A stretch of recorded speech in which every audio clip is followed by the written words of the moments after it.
Hello everyone, welcome to our channel. आज हम जा रहे हैं पढ़ने chapter 1 letter to God class 10th। ठीक है, बात करते हैं हम लेंचो की। लेंचो के घर से हम बात करते हैं, Lencho house and crop. Lencho का घर और उसका फसल। Lencho had his only house in the valley. Lencho का अकेला घर घाटी में था। सिर्फ एक अकेला घर उसी का था जो कि घाटी में था। It was situated on the top of a low hill, जो कि वो एक नीची पहाड़ी की चोटी पर था। उसी जगह सिचुएटेड था। इट मीन्स कि पहाड़ी होती है बड़ी बड़ी, लेकिन एक छोटी पहाड़ी नीची सी, मतलब नीच की तरफ। ठीक है, उसी के टॉप पर उसका घर था। फ्रॉम देयर, वहीं से one could see the river and the field. वहीं से अब लेंचो, वहां से कोई भी मतलब व्यक्ति नदी और खेतों को देख सकता था। लेंचो की अच्छी फसल थी, परंतु इसे वर्षा की अत्यधिक आवश्यकता थी। अच्छी फसल होने के बावजूद भी वो चाहता था कि बारिश हो जाए। अब करते हैं बात बारिश की। ठीक है, बारिश की बात करते हैं। Lencho saw the sky in the north. Lencho देखता है आसमान की तरफ देखता है लेंचो कि इट हैड रेन क्लाउड, कि वो देखता है कि वहां पे बारिश के बादल हो रखे हैं, वर्षा के बादल हो रखे हैं। His wife was preparing the dinner. उसकी जो वाइफ होती है डिनर बना रही होती है। He told her that God willing it would rain. तो उसने उसे बताया कि परमात्मा ने चाहा तो वर्षा होगी। वो अपनी वाइफ को बोलता है ना कि अगर भगवान ने चाहा तो बारिश होगी होगी। Soon big drop of rain began to fall. थोड़ी ही देर में वर्षा की बड़ी बड़ी बूंदें गिरने लगी।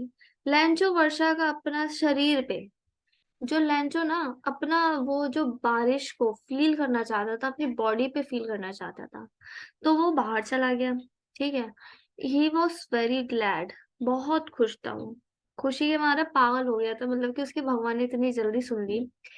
ही said that the drop of rain were new coin. वह काफी खुश था। उसने कहा कि वर्षा की बूंदें नए सिक्के थे उसके लिए। इसका मतलब कोई भी फार्मर के लिए एक रेन होना, बारिश होना, उसके लिए इनकम है, उसके लिए गुड न्यूज होती है। ठीक है, तो वही कोई भी किसान चाहेगा कि अच्छी फसल के लिए बारिश हो जाए, बढ़िया सी बारिश हो गई। और वो देख के, वही बूंदे देख के, बारिश की बूंदे देख के बोल रहा था कि हाँ, ये मेरे लिए मेरे नए सिक्के हैं। Hail storm and loss there from. इसका मतलब ओले और उनके कारण विनाश। हेल स्टॉर्म मतलब होता है ओले, लॉस देयर फ्रॉम मतलब विनाश। ठीक है, but soon the hell rain on everywhere. थोड़ी ही देर में ओले हर एक स्थान पर गिरने लगे। खेत सफेद हो गए, उसे नमक से ढके हुए जैसा लग रहा। अब पूरे जो फील्ड था उसका, पूरा ओले से ना ढक गए। अब उसका जो फील्ड, उसका फार्म था पूरा, ऐसा लग रहा था कि वो सॉल्ट से ढका हो गया, किसी ने नमक छिड़क दिया हो। The crop was totally destroyed. अब ओले पड़ रहे हैं तो किसी की फसल और अच्छी तो नहीं होगी, वो तो बिल्कुल ही डिस्ट्रॉयड हो गई। Lunch became sad. उसकी जो खुशी है मातम में बदल गई। या ठीक है, लंच बहुत उदास हो गया। तो ही फेल्ट दैट, उसने महसूस किया, they would go hungry that year. उसने महसूस किया कि वो पूरे साल, पूरे इस साल तो वो भूखा ही रह जाएगा। Also they would have no seed for the next crop. उसके पास अगली फसल के लिए बीज भी नहीं थे। ठीक है, तो लेंचो राइट्स टू गॉड। बात आती है इस चैप्टर की थीम की कि letter to God. Finally Lencho ने गॉड को लेटर लिखा। उस उसे बहुत विश्वास था भगवान पे, बहुत। उसे अभी भी एक आशा थी कि भगवान उसकी हेल्प कर देंगे। He was sure that no one dies of hunger. उसे विश्वास था कि कोई भी भूख से नहीं मरता। ठीक है। द फॉलोइंग संडे, आने वाले संडे को, he went to the post office, वो डाक खाने गया। उसने परमात्मा को उसके पास 100 पीसों भेजने के लिए एक पत्र लिखा। उसने पत्र में लिखा है कि भगवान जी मेरे को 100 पीसों भेज दो जिससे मेरी हेल्प हो जाए। He wrote God as the address. उसने पते के बदले में, जहाँ एड्रेस लिखा जाता है उसके बदले गॉड लिखा। ठीक है। Post master collect money for Lencho's. बात करते हैं कि पोस्ट मास्टर ने कलेक्ट करे मनी लेंचो के लिए। क्यों कलेक्ट करे, ये हम यहाँ जानते हैं कि क्या होता है। An employee of the post office showed this letter to the postmaster. डाक खाने के एक कर्मचारी ने इस पत्र को पोस्ट मास्टर को दिखाया। ठीक है। The post master laughed. Post master तो वो पत्र देख के हंसेगा ही। इसने इच्छा की कि अच्छा होता है कि उसका भी परमात्मा में ऐसा भी विश्वास होता। वो सोचता, वो पोस्ट मास्टर सोच रहा ना कि काश मेरा भी इतना विश्वास होता गॉड पे। He had an idea, then उसके पास एक आइडिया आता पोस्ट मास्टर के पास। बट रेटिंग, लेकिन उसने बाद में ये लेटर पढ़ा। उसमें लिखा था कि उसे, राइटर को, जिसने ये लेटर लिखा उसे पैसे की जरूरत थी। पैसे की जरूरत है तो उसको पास एक आइडिया आता है। It was to keep the faith to the writer. यह लेखक को विश्वास रखने के लिए था, मतलब उसका विश्वास बना रहे। So he asked all his friend. उसने अपने सारे मित्रों और कर्मचारियों से पूछा और थोड़े थोड़े पैसे कलेक्ट करे उन लोगों से। ठीक है। कंट्रीब्यूट करे। अब उस बेचारे की फसल पूरी खराब हो गई तो उससे थोड़ी हेल्प ही हो जाए उसकी, और उसका विश्वास गॉड पर बने रहे। इसलिए उसने ये आइडिया बनाया कि सबसे वो पैसे कलेक्ट करेंगे। Money send to Lencho. Money पहुंच गई लेंचो के पास। अब कैसे पहुंची ये देखते हैं। The post master could collect only 70 पीसों। अब पोस्ट मास्टर से ना सिर्फ 70 पीसों ही इकट्ठे कर पाता है वो। सब सब लोग मिलके बस 70 ही पीसों कलेक्ट कर पाते हैं वो लोग। और उस पैसे को, put the money in an envelope, उस पैसे को एनवलप में डाल देते हैं and address it to the Lencho. और उसे, उसके ऊपर लेंचो का पता लिख दिया जाता है। उसने हस्ताक्षर, मतलब सिग्नेचर के रूप में इस पर सिर्फ एक शब्द लिखा था, वो था गॉड। उसने भी सिर्फ गॉड ही लिख दिया, पोस्ट मास्टर ने भी सिग्नेचर के रूप में कि हाँ भाई गॉड की तरफ से रिप्लाई आ गया, तुम्हारे लिए पैसे आ गए, तुमने 100 पीसोस मांगे तो।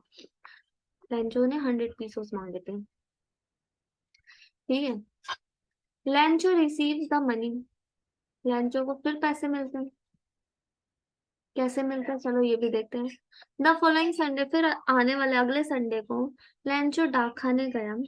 उसने पूछा कि वो, उसके लिए क्या कोई पत्र आया है। उसे वह पत्र दिया जाता है। लैंचो ने पैसा देखकर कोई आश्चर्य नहीं हुआ, मतलब कोई सरप्राइज ही नहीं हुआ वो पैसे देखकर। हम तो भाई ऐसी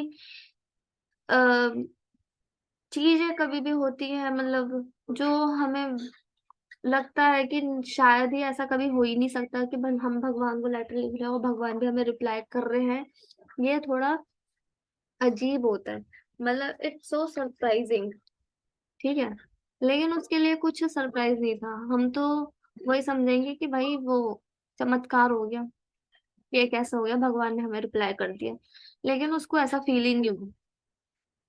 उसने लेटर देखा, उसे कोई फील नहीं हुआ। उसने देखे हाँ पैसे निकाले, निकाल लिए, लेकिन उसे पैसे देख के गुस्सा आ गए। He got angry when he counted the money. उसने जब पैसे गिने उसे आ गया गुस्सा। He felt that God could not have had the mistake. उसे महसूस हुआ कि परमात्मा, भगवान कोई गलती कर ही नहीं सकता, जरूर इसमें कोई घपला है। Lencho's letter to God calls post office employ crook.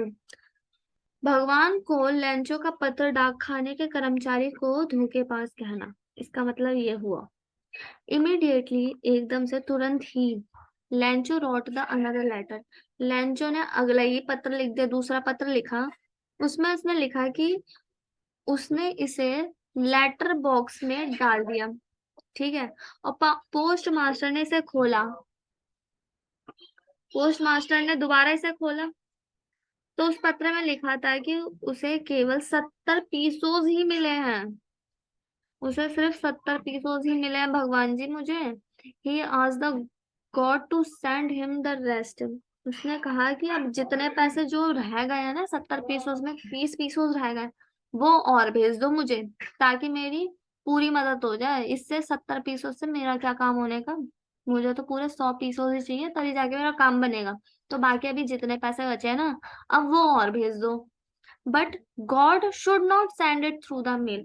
लेकिन भगवान जी प्लीज इसे मेल से मत भेजना, डाक खाने से मत भेजना, मेरे को डायरेक्ट मेरे घर पे भेजना ये लेटर, ठीक है। इट वॉज बिकॉज, क्योंकि द पोस्ट ऑफिस एम्प्लॉयज, जो ये पोस्ट ऑफिस के एम्प्लॉय है, कर्मचारी डाक खाने के, वो सारे के सारे धोखेबाज है। इन लोगों ने कहीं मेरे 30 पीसों निकाल ना लिए हो, 100 पीसों से आपने भेजे होंगे, क्योंकि आपसे तो, हाँ मैं मान सकता हूँ कि आपसे कोई गलती नहीं हुई होगी, तो जरूर इन लोगों ने मेरे 30 पीसों निकाल लिए होंगे, जिसमें से 70 पीसों मुझे दे दिए होंगे। इसलिए अब अगर आप पैसे की मदद करो, तो मेरे को पूरे के पूरे पैसे भिजवा दो जो रह रहे हैं। और लेटर इनसे मत भिजवाना, पोस्ट ऑफिस से मत भिजवाना, मेरे को डायरेक्ट आके देना। बस मैं आपसे ये चाहता हूँ बात। तो हाँ, चैप्टर होता है यहीं पे ओवर। इतनी ही थी कहानी, लैंचो की दुख भरी कहानी। Thank you.